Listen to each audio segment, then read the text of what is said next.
Confia nele e o mais ele fará. Tem uma outra versão que diz assim: encomenda o teu caminho ao Senhor. Confia nele e ele lhe garantirá. Vamos orar? Pai, nós estamos diante de Ti, diante de Jesus Cristo, nosso Senhor.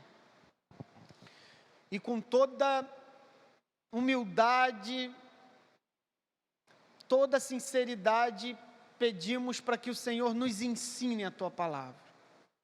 Existem áreas da nossa vida que precisam ser tratadas pelo Senhor.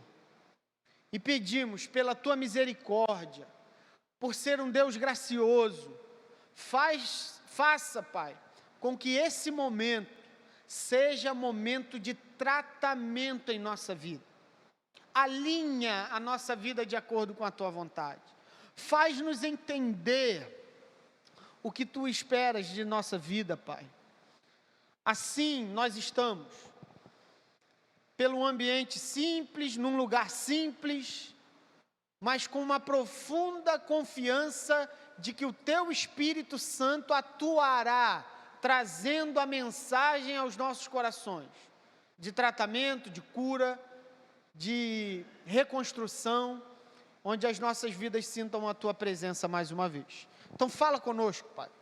Realmente precisamos ouvir o que Jesus tem a nos dizer, de modo individual, de modo pessoal, mas também como a Tua igreja precisamos ouvir a Tua voz. Necessitamos ouvir o Senhor. Em nome de Jesus nós oramos. Amém. Amém, graças a Deus. O salmista diz: entrega teu caminho ao Senhor, confia nele, mas ele fará. Se você ler todo esse salmo, salmo de número 37, quando a gente lê todo o salmo de número 37, a gente percebe aqui que tem pelo menos caminhos e decisões. E aqui tem dois caminhos: caminho dos ímpios, daqueles que decidiram viver por conta própria. E aí perceba que o salmista quer dizer o seguinte, em palavras bem simples, que aqueles que decidiram viver fazendo da sua vida as suas próprias escolhas pessoais, esses são entendidos como ímpios. Gente que vive alheio à vontade de Deus. Gente que não está nem aí para aquilo que Deus pensa sobre cada caminho e decisão que precisamos tomar no nosso dia a dia. Então, para Jesus, até para Jesus no Novo Testamento e para o salmista, ímpio é aquele que decidiu viver por conta própria. É aquele que não importa a vontade de Deus, importa aquilo que eu penso e aquilo que eu quero fazer agora. Então, todos estes que vivem distante da vontade de Deus são pessoas consideradas pela Bíblia e por aqueles homens que caminharam com Jesus e tiveram uma fé judaica no tempo da lei, são considerados pessoas ímpias, que vivem na impiedade, no pecado. E o salmista traz então uma profunda reflexão para nós, de que falar sobre caminhos e decisões é falar sobre quem governa a minha vida. Quem é que está sentado sobre o trono do meu coração? Falar sobre decisões não é simplesmente pensar sobre consequências, mas é falar sobre quem me autoriza a decidir sobre qual for a área da minha vida. Quem é aquele a quem eu consulto quando quero fazer, desde tomar uma atitude, desde a mais simples até a mais complicada? Quem é que me dá um norte, me dá um caminho, me dá uma alternativa de escolha? Quem é esse? Então, aqui é apresentado o seguinte, que existe alguém que governa a vida, seja de ímpios ou seja de justos, porque os salmos, eles vão falar muito sobre isso, ímpios e justos. Quem são os justos? São justos aqueles que entenderam que não vivem mais para si, mas vivem para aquele a quem foram comprados. Então, é como o texto de Corinto vai dizer, é de que Jesus morreu por nós, para que nós vivêssemos para Ele. vivêssemos no sentido de realizar a sua vontade e o seu querer. Ser a expressão da continuidade da vontade de Jesus. Então, quando a gente fala de caminhos e decisões, nós estamos falando de quem é Deus na nossa vida. Quem é o Senhor da nossa vida? E o salmista vai dizer que os ímpios têm senhores, né? O eu posso decidir tudo sobre a minha vida. E quando eu decido tudo sobre a minha vida, e não tenho alguém a quem recorrer, o Deus sou eu. Quando em cada decisão que eu tenho que tomar, da mais simples até a mais complicada, se eu decido por conta própria, o Deus a quem eu sirvo é o eu. Eu. E já existem aqueles que só tomam decisões se no meio dessas decisões tiver o dinheiro. Então as decisões implicam o dinheiro, então Mamon é o senhor da vida dele. E desses dois, que são os principais, tantos outros se apresentam. E eu gostaria de fazer uma pergunta, para que a gente reflita um pouco. A quem eu recorro quando tenho que tomar uma decisão? Quem me diz o que fazer? Seja honesto nessa avaliação pessoal. Quando eu tenho que, desde as coisas mais simples, da compra de um carro, de abrir um negócio, seja o que for, a quem eu recorro? Quem é aquele que diz, eu estou entendendo o que é para fazer ou não? Quem é? E aí nós precisamos reavaliar quem é o Senhor da nossa vida. E assumir uma postura de constante dedicação e entrega dos nossos caminhos e decisões ao Senhor, pois as consequências virão. Depois, leia o Salmo 37 com muita calma. O Salmo 37 vai dizer que aqueles, como no verso 5, entrega teu caminho ao Senhor, confia nele, o mais ele fará. Existem os ímpios que decidiram viver por conta própria. E esses que decidiram viver por conta própria, as consequências das suas decisões virão também. A cobrança vai vir. Então, se eu decido viver por conta própria, preciso também arcar com as consequências dessa opção. Então, quem é Deus na minha vida? Quem é Jesus na minha vida? Quem está sentado no trono do meu coração? Por isso que a gente precisa reavaliar e assumir uma postura que Deus nos chama nessa noite a fazer. Assumir uma postura de constante, todos os dias, entrega dos nossos caminhos e decisões ao Senhor. Porque se seguirmos os caminhos e decisões ao Senhor, o que virá pela frente, Ele garante. Ele é quem diz o que vai acontecer. É como Moisés. Moisés recebe a visão dizendo, eu quero que você liberte o meu povo. Moisés vê aquela sarça ardendo, pensa então, essa é uma missão um tanto que complicada, porque eu tenho que voltar de onde eu saí. Então eu tenho que voltar. Voltou. Mas a vontade de Deus era essa, liberte o meu povo. Faraó então é essa resistência, alguém que não quer permitir com que a vontade de Deus se cumpra. Então Faraó, depois das 10 pragas, cede, abre o coração e liberta o povo. Só que 2 minutos depois ele decide não manter a sua decisão, volta atrás e corre atrás para prender o povo novamente. Só que Moisés ainda está com a promessa e com a ideia de que eu tenho a minha vontade, e a minha vontade é libertar o meu povo. E se Deus é por nós, quem será contra nós? Essa é a ideia de Moisés. Essa é a vontade de Deus. Ainda que no decurso, no transcurso, no caminho da vontade de Deus, tenha um mar vermelho pela frente, tenha um deserto pela frente, seja o que for, se a vontade de Deus é quem me conduz, o mar vai precisar abrir. O mar vai ter que abrir, porque a vontade de Deus se cumpre. E Deus garante os obedientes. Deus garante gente que constantemente entrega o caminho. Deus garante gente que entrega, que dedica caminho, que encomenda caminho ao Senhor. Aquele que diz assim: Senhor, não sei viver sem o Senhor dizer por qual caminho devo ir. Então guia-me, conduza-me, que a tua vontade seja feita na minha vida, ainda que eu não saiba. E geralmente é assim, a gente só sabe que foi a vontade de Deus depois que passou. Então depois de anos, a gente começa a reparar: louvado seja Deus, porque me guiou, me fez, abriu.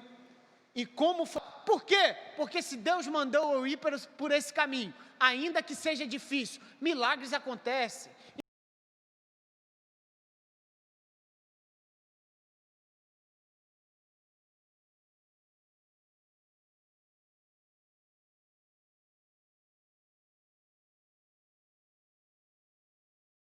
Intervenção de Deus acontece. Sabe por quê? Porque aqueles que entregam o seu caminho ao Senhor, confiam nele, sabe que o mais ele fará.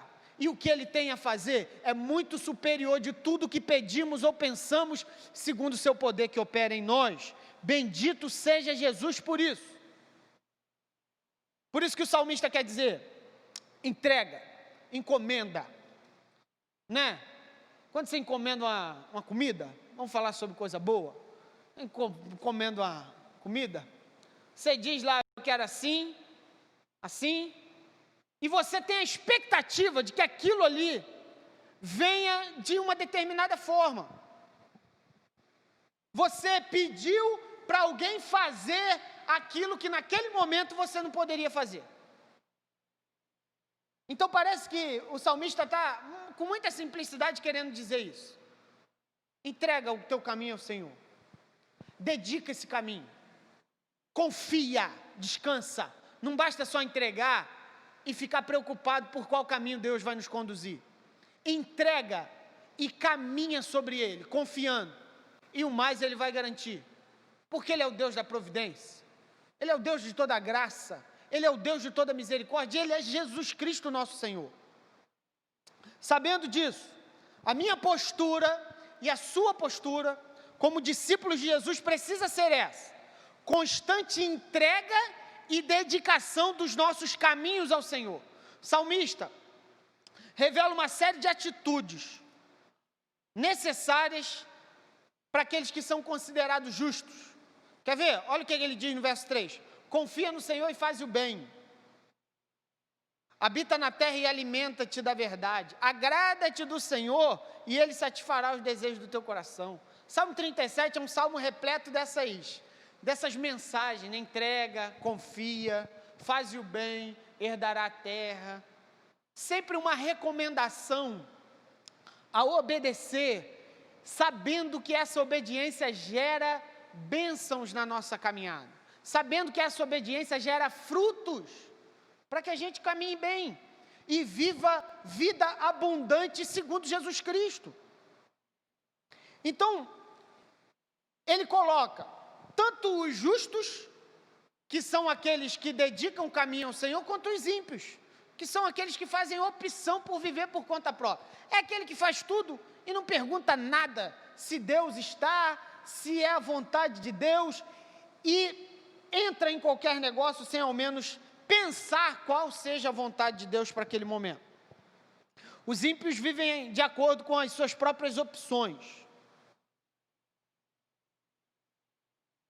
As consequências da vida desses ímpios são desastrosas. O Salmo 37 vai dizer: eles se atrapalham, eles não conseguem viver, a descendência deles é profundamente atacada pelas consequências dos seus atos. A descendência dele não é próspera no sentido de bênçãos, de graça e de misericórdia de Deus. Por quê? Porque o mal que ele semeou provavelmente atingirá também a sua família.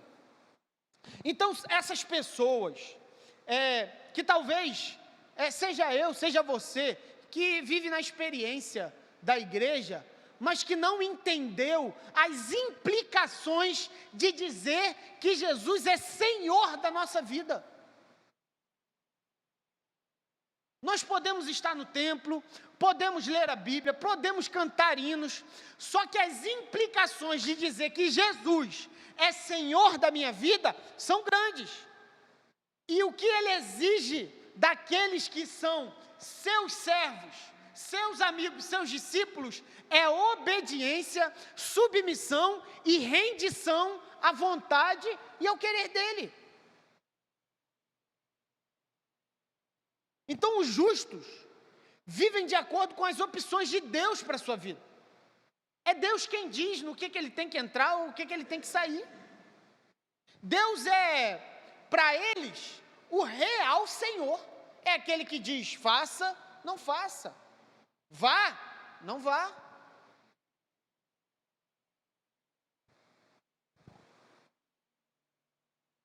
Essa entrega constante e dedicação mostra o tipo de relação que temos com o Senhor. Se eu entrego e dedico constantemente, mostra que Ele é Senhor na minha vida. Se eu não entrego e não dedico constantemente, todos os dias, em todos os momentos, em todas as encruzilhadas da vida onde eu preciso decidir ou ir para a direita ou ir para a esquerda, se eu não entrego constantemente, mostra que Ele é Senhor na música que eu canto, Ele é Senhor no hino que eu canto, Ele é Senhor na peça que eu faço, Ele é Senhor na minha boca, só que Ele não é Senhor no meu coração. E se Ele não é Senhor no meu coração, se Ele não diz o que tem que ser feito e o que não pode ser feito para mim, se Ele não tem autoridade para determinar minhas opções, minhas decisões, Ele não é Deus na minha vida. Se Ele não é Senhor, Ele não é Deus. Porque auxiliar, Ele não é. Não tem espaço para Jesus ser aquele que nos ajuda nos nossos sonhos.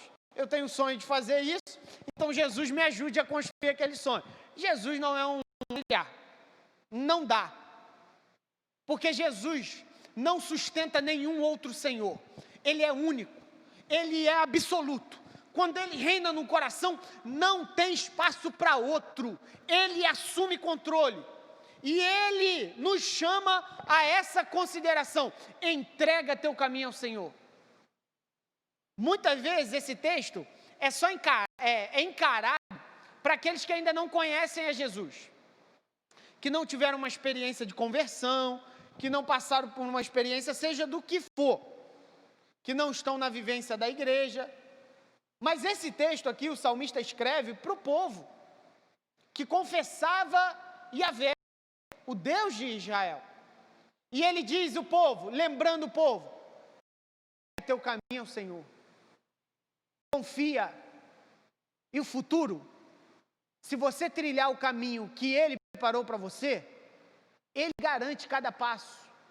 Ele garante cada obstáculo. Ele nos garantirá com a sua vontade e o seu querer. Ainda que o caminho seja escuro e tenebroso.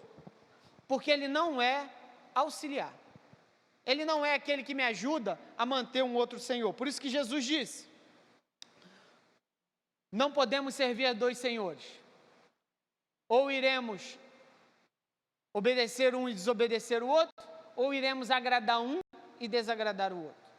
Sabendo disso, a gente precisa entender a dádiva grande que nós recebemos. E eu quero dizer que na obra de Cristo Jesus na cruz do Calvário, Ele nos transportou do reino das trevas e nos levou para o reino do Filho do seu amor. Antes, nós estávamos sobre o domínio do pecado, sobre o domínio do diabo, sobre o domínio da carne. Estávamos presos e escravizados, segundo Efésios capítulo 2. Presos, escravizados. E tinha um rei na nossa vida. E esse rei nos escravizava. O diabo, a nossa carne e o nosso pecado, que nos governavam. Agora, pela cruz do nosso Senhor e Salvador Jesus Cristo, nós fomos levados para um novo reino. Eu e você somos cidadãos de um novo reino, de uma nova consciência. No trono do nosso coração é só Jesus Cristo.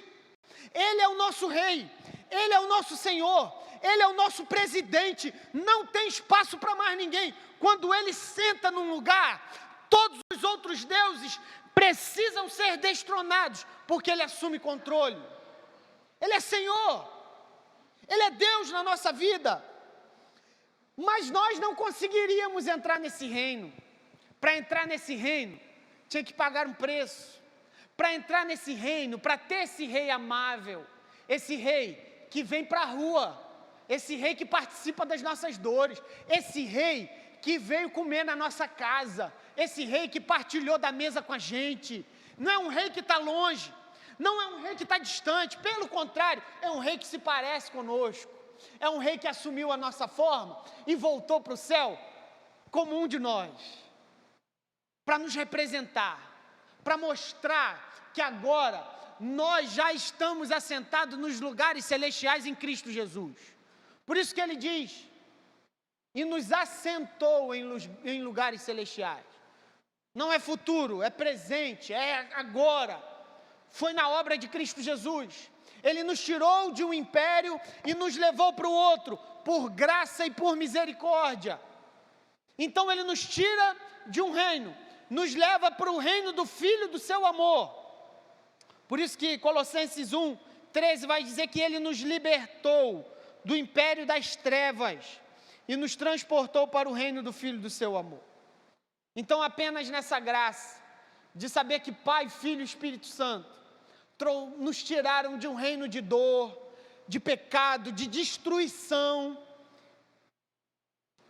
e nos colocaram então num reino de reconstrução.